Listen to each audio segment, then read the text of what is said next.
Almost every single one of us have had the unfortunate pleasure of driving down the road only to look up in the rearview mirror and see those blue lights.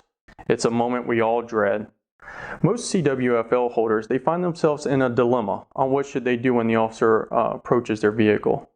The first option is you don't have to tell the officer that you have a firearm or a CWFL under Florida law, unless the officer asks. If he asks, you must disclose that you have a firearm. Now, of course, the downfall to this is if you don't tell him and you reach over to grab your registration or insurance card out of the glove box and he notices your firearm in your waistline, you're probably going to see his firearm. You have to keep in mind, law enforcement officers are trained to observe things in the vehicle when they approach. Also, in today's time, with officers being a target, they're a little bit more sensitive about the issue. The second option is, when the officer approaches, you can hand them your CWFL along with your license. Now, if you go this route, you have to keep in mind that an officer can ask you out of the car, they can secure you in handcuffs and retrieve the firearm.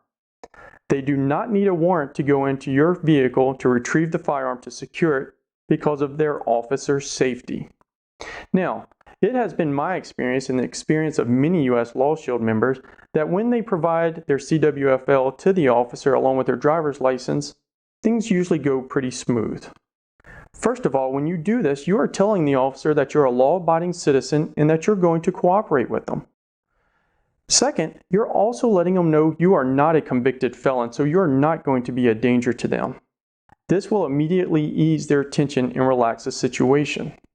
Now again, understand that based on what officer pulls you over will dictate what they will do. Some will just say, hey, keep your hands where I can see them, don't reach in the location of the firearm.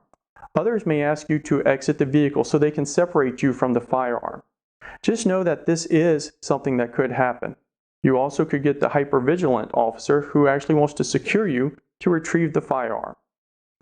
Again, in my experience, when I've disclosed that I have a CWFL and a loaded firearm, the officers have been very forthcoming and in essence haven't written me a ticket. So, whenever you see those blue lights, decide what you want to do, go with it, and be careful.